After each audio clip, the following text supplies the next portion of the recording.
Tons of takeaways from Week 11 NFL Sunday. Broncos, are they in this thing? DeVito, 3 touchdowns. Bills and Jags bounce backs. Purdy is perfect, and the Chargers down bad, and a whole lot more coming at you right now. NFL analyst Brian Peacock and former NFL scout Matt Williamson bring you expert NFL analysis every day in less than 30 minutes. Get an inside look into the NFL on the field and in the front office. With elite breakdowns, next-level analysis, and in-depth information only for the real NFL fans. This is Peacock and Williamson, and it starts now.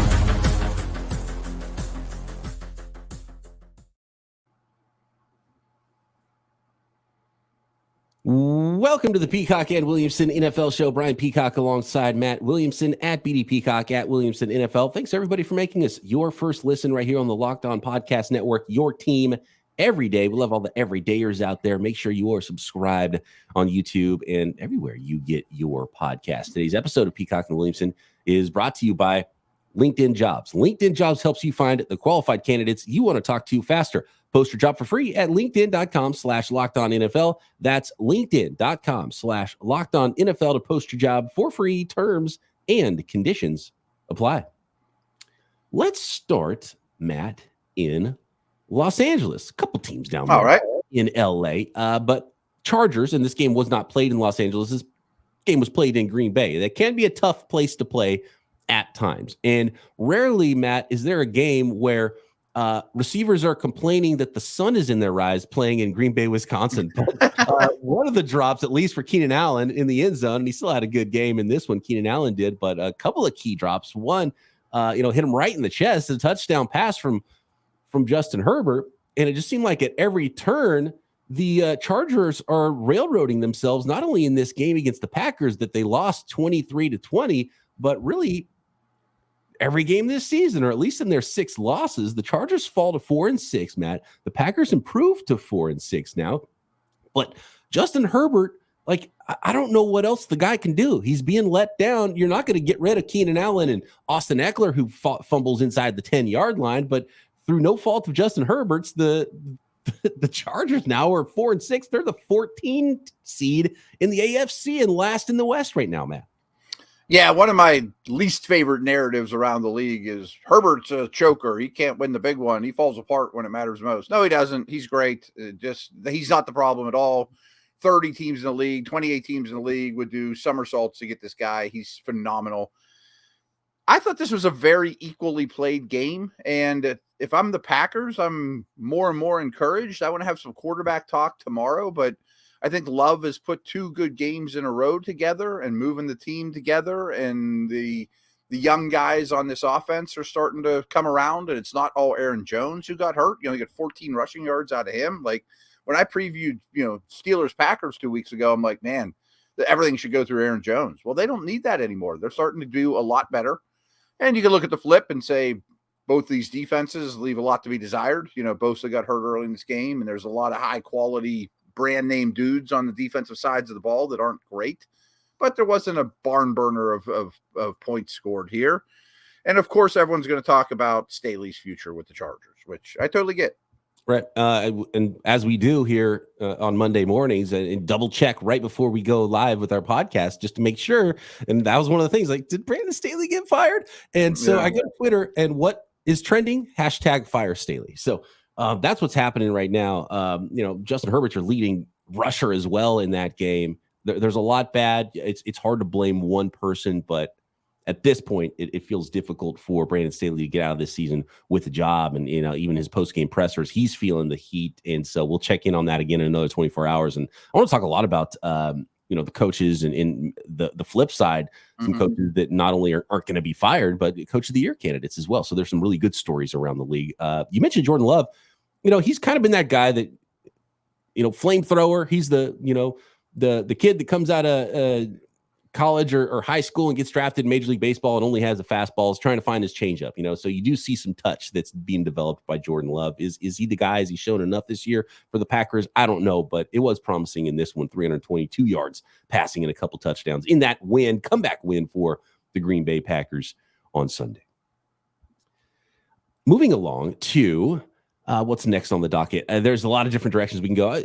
look, I cover the San Francisco 49ers. I did a whole podcast Let's go about there. the 49ers already. But Brock Purdy is, when the 49ers are on, Brock Purdy has played nearly perfect ball this season. I mean, talking about him in the MVP conversation, that's how good he's played. Literal perfect passer rating in this one as the 49ers do a number on the Tampa Bay Buccaneers. And speaking about a team that can't really figure out where they're at now with the Bucs, because they're still in this thing, and even though they're 4-6, and we're talking about firing everybody and restarting for the Chargers, who are 4-6 as well. So that's the difference between being in the AFC West and the NFC South. But from a 49ers perspective, just rolling after that 3-game losing streak. They had a bye. They come out. They dominate the Jaguars. This game was never really threatening by the Tampa Bay Buccaneers. And Brock Purdy, 333 yards, 3 touchdowns, perfect passer rating, 158.3. The defense playing pretty tremendous. The real only negative out of this game is Talanoa Hufanga looking like, we'll see what the MRIs say later Monday, but Talanoa Hufanga looks like he's lost for the season with the torn ACL for the 49ers. But everything else is just, going really well for this team. And when they're on, they look like one of the best teams in the league. And Brock Purdy is he's just really good. He is. Where he ranks, he's just really good.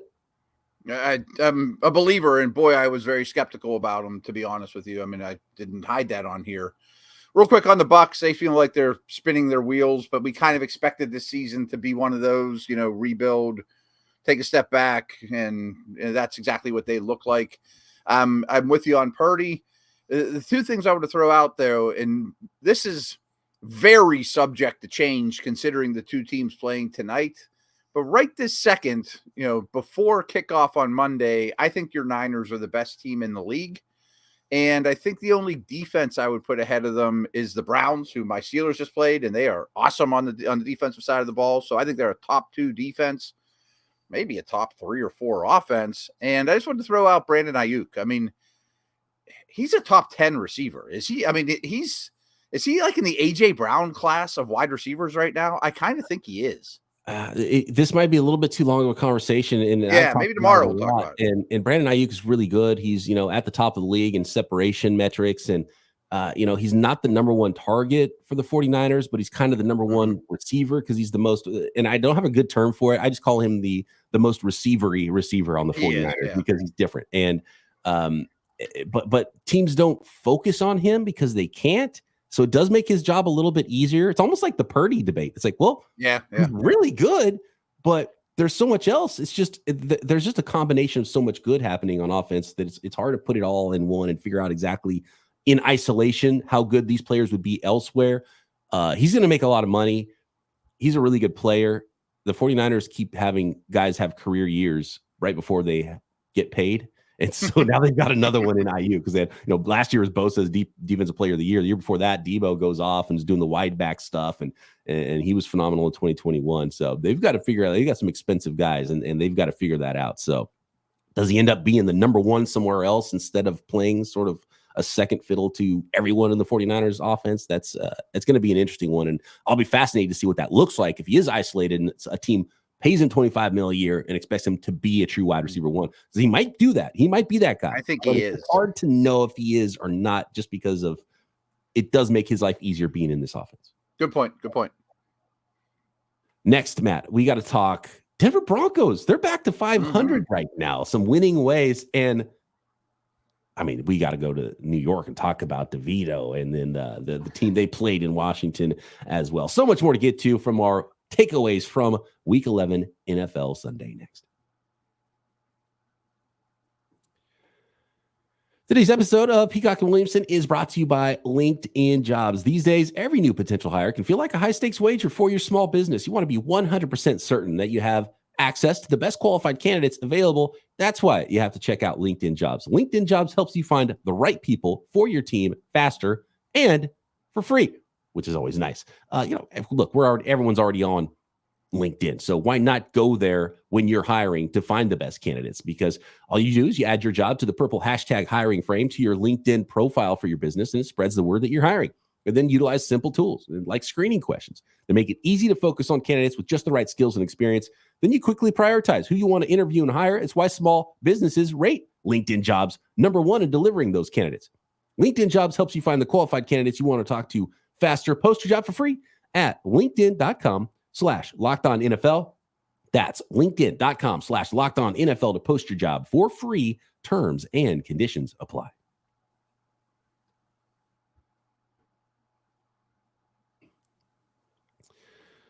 Moving along here to the Denver Broncos. This is an interesting story. This team was the worst team in the NFL for the first, 5-6 weeks of the season, first month and a half. Yeah. They are now 5-5, Matt. They narrowly hung on to beat Joshua Dobbs. It's just a good story right now with the Vikings. I think Rich Eisen used the nickname the Pastronaut for Joshua Dobbs. I don't know. Okay. Bit of a stretch, but I'm fine with it. But they're doing big things. Vikings now 6-5. They're in the thick of it in the NFC, and the Broncos no longer in the cellar of the conference or the division.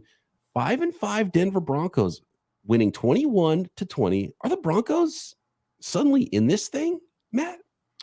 Maybe. I mean, considering the state of the Chargers, Steelers, Colts, Bengals, I think that they might sneak into this thing. I mean, they're 5-5. I tend to think that they're, probably dug too big a hole to begin with. But I think it's pretty clear that they're getting their money out of Sean Payton. And he's turned Russell Wilson back into a above average starting quarterback, I'd say it's safe to say. And I'm sure almost everyone probably watched this, but this was, to me, two well-coached teams. And, hey, I'm rooting for Josh Dobbs a ton.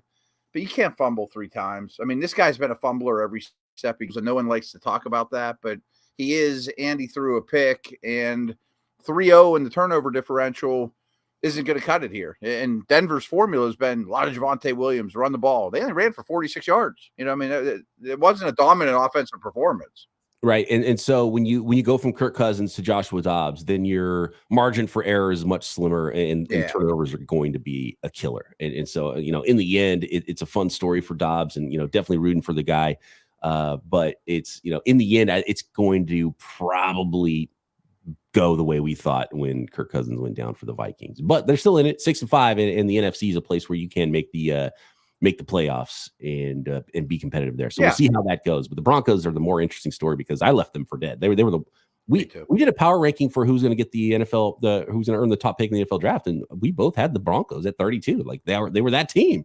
They're 5-5 right now. This is pretty unbelievable what they're doing. And it is. You mentioned how maybe even Russell Wilson playing league average. Just the fact that he looks like a starting quarterback now. It's been a while since we've seen that from Russell Wilson. So yeah, Sean Payton might actually know how to coach a little bit. Took him a little time to get things going in the right direction. You look at the Broncos offense too, and the old coaching staff, and then you see what's going on with the Bills and Jets game, and the Bills dominated the Jets, and we had a feeling this was going to be a bounce back game for the Buffalo Bills, and it was, winning 32-6. But the Jets offense is just a disaster. After the game, Robert Saleh said there's going to be changes, and you got to change quarterback. You got to change. And look, and that's where the offensive coordinator came. He was the coach of the Broncos last year. And we saw how that was a disaster as well. So I don't know if you put it all in the quarterback, but it's rough for the Jets. And they're at 4-6, and they feel like they're in a similar spot. Even if even with the defense playing most of the season, how well it's played, they're not getting what they need on offense, and just a frustrating season for the New York Jets with so much hope and promise with the Aaron Rodgers coming in this offseason. Yeah, I'm going to kind of lump a couple teams together because I thought this honor clearly belonged to the Giants before yesterday, but the Jets might be the hardest offense to watch in the league. I mean, they just don't threaten you at all. They don't block well. The quarterback plays bad. Tim Boyle's out there for half the game too in this one. Yuck. And so good for the Giants. They looked a little better. Jets looked like they're going nowhere quick. But you mentioned at the start of the show too. I mean, Buffalo and the Jags have had some rocky moments, and the Bills now have an uphill climb considering they got the Eagles bye, then Chiefs the next 3 weeks. But I think the Bills and Jags are high quality teams with big time quarterbacks, and the Jags just kind of ran into your Niners last week, and the Bills have had their stumbles, but they can still win the Super Bowl. Like it's a really good team.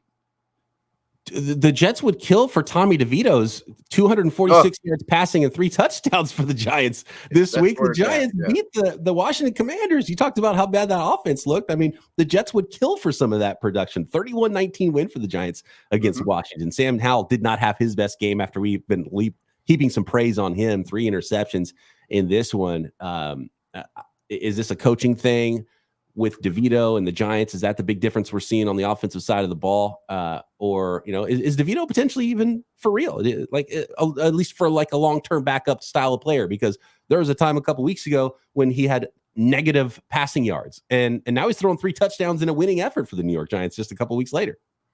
Yeah. And we know how this league works is if you could put a couple games, weeks, months together as a starter, you'll probably retire a very rich man as a backup, clip holder forever. And maybe he's gotten to that point, which is a lot better than it was a week or two ago when he was a punchline, so I think that's progress. I didn't watch a ton of this. I want to talk a little bit about Howe and some other quarterbacks tomorrow, but boy, Washington's defense is pretty bad too. Like, start your fantasy dudes against the Commanders defense. Oh yeah, I mean they traded away their 2 starting edge rushers too at the deadline, so that's hard for a defense to overcome. We have to mention 6 turnovers. I mean, they lost the turnover battle 6-0. Yeah, a lot has to happen right now to lose to the New York Giants, and they did all of those things. They did all those things, yes. they hit the trifecta there: offense, defense, special teams, turnovers. Let's move on to your Steelers, because this is I mean, if we're power ranking ugly offenses, the Steelers are right there. Top of the list, yeah.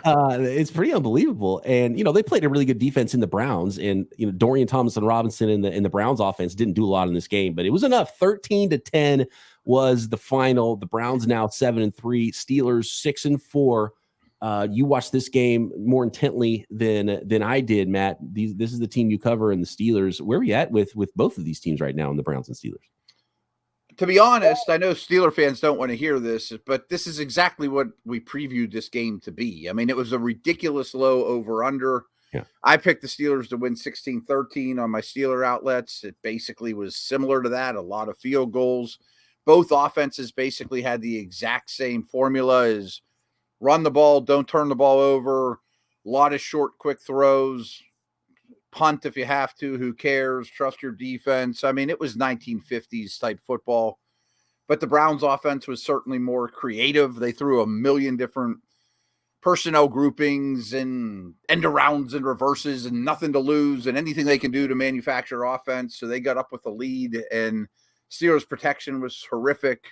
Pickett was horrific. The Steelers numbers, the Steelers are running the ball well. The Steelers passing game is as bad as there is right now, though. There was the big run from Warren. He looks great. Is it clear? What I'm hearing from Steelers fans is that it's pretty clear Warren's the better running back over Najee Harris right now. It is. Najee has a wear you down innings eater, value. If they were winning this game late in the game, you could close them out with Najee. Not that Warren can't. But not to sound too much like a homer, the more and more homework and like the advanced metrics on Warren, I think he might be like the 10th best running back in the league. Like, this guy's not just a fun little story. I mean, he's the 2nd best receiving back in the league right now, I think, behind McCaffrey by EPA. And every time he touches the ball, it's big plays. I mean, he's hard to get on the ground. He's an exceptional player. But he was the whole offense. And we both got tagged in some of these things and in different stats, because a lot of people coming at you about Kenny Pickett, Matt, especially some of the folks that are Purdy fans, because of some things you said before the season started. And look, things change, and so opinions change. And but this is from The Athletic that we got both tagged in. Wild but true. Giants rookie quarterback Tommy DeVito has more games with multiple passing touchdowns in his career, 2, than Kenny Pickett, 1. Oh, it's rough. I mean, Stroud passed him for career like 2 weeks ago, and one of them's been in the league a lot longer. I mean, like, this is what I threw out there. In the last 4 games, Pickett's averaging just over 116 passing yards per game. I mean, that's been a whole month now. 1 touchdown, 4.8 yards per attempt. I mean, that's what the passing game is. He has 6 touchdowns this year. 6. It's pretty unbelievable. But the Steelers have shown an ability to win with their brand of football. We'll see how long that keeps up. And I would kind of put them in the Minnesota Vikings of the AFC category, where they're in it, but no one's really scared to go play it. 100%. I mean, I think they still mathematically are in pretty good shape. They're the 7 seed as it sits now. They play Cincinnati next week. I don't know if they'll be favored or a dog in that one without Burrow. Who knows? But it's not awful ahead of them. Is that one in Pittsburgh? In Cincy. I still think the Steelers have to be favored without Burrow, right? I would think if you win one of the, I pretty much said if you win one of these two Cleveland or Ohio games, you probably should go to the playoffs. Amazingly, I mean they're a tough watch though. Speaking of a team that's going to the playoffs, the Detroit Lions, they narrowly get by the Chicago Bears. We got Raiders, Dolphins, and more to finish up this Monday edition post Week 11 episode of Peacock and Williamson next.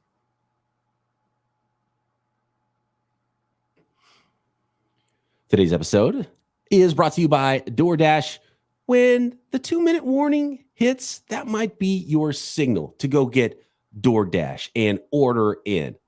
Halftime, that's ordering time. Did the game go to timeout? It's time to order with DoorDash. You get the idea, whether it's your super duper burger favorite here in San Francisco, Primanti's in Pittsburgh, whatever your favorites are, you can find those favorites on game day and get that football watch party spread just correct, or retail and grocery as well with DoorDash to cook your own football watch party spread. Whether it's Sunday or Monday night football, order pizza, wings, soda, burgers, whatever you need, even if you just need the buns to complete that meal.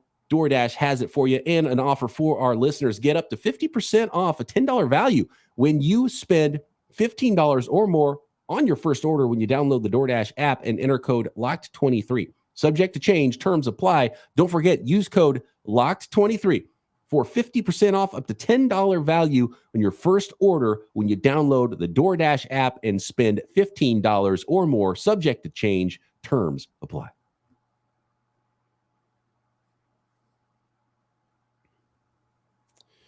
Here we go. Looking at the rest of the Week 11 schedule. How about the Detroit Lions? And the Bears were pesky in this football game, but in the end, not enough. A fumble to seal it with a chance for the Bears and Justin Fields to go down and win that thing. They were not able to, and that's just been what the Bears do, is they lose a lot of football games the last few years. But more promising having Fields in there. 100 yards rushing. He was making some throws, just a couple of beautiful downfield throws, one touchdown pass to Morris, another one narrowly missed deep ball. It's fun to watch Justin Fields when he's playing pretty well, and Goff was not playing great in this game, threw 3 interceptions, yet the Lions still were able to come out of this with a win, which is important for a team that wants to go win games in January and do some things in the playoffs. You have to win ugly too, and the Lions did here in a divisional matchup.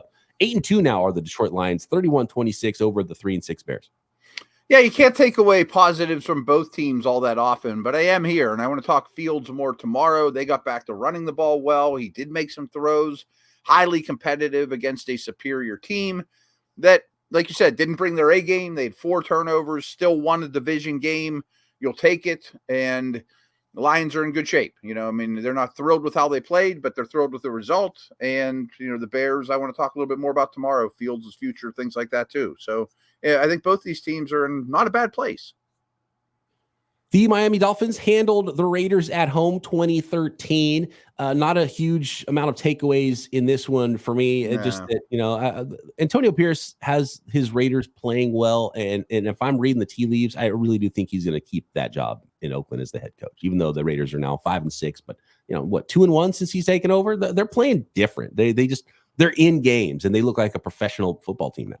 Yeah, 100%. I mean, this might be another one where both kind of win. The Raiders hung around with a good team on the road. Getting a loss might help them more in the long run than getting a win. Tyreek Hill was banged up a little.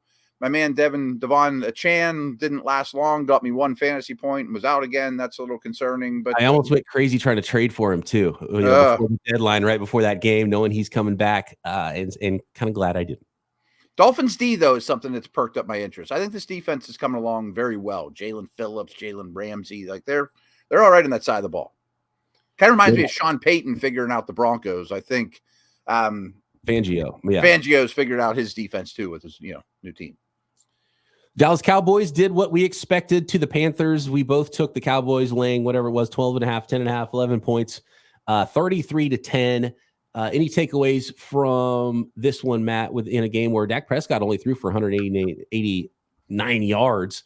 in a game where you dominate your opponent. It was just not a lot necessary for the Cowboys, especially defensively. Scores on defensive side of the ball. DaRon Bland with pick sixes against the worst team in the NFL right now. No, I don't have much to add to it, but I will say the Panthers hung around for a part of it. I mean, it wasn't a blowout from the start, snoozer, but by into the third quarter, Panthers were hanging around at least with a much better team than they are. So we've been teasing the coach quarterback conversations we're going to have tomorrow. There's also some mailbag questions that we're going to have to filter in this short week and holiday week here, Matt, and some questions about DaRon Bland and the special things he's doing right now in place of Trevon Diggs for that Cowboys defense.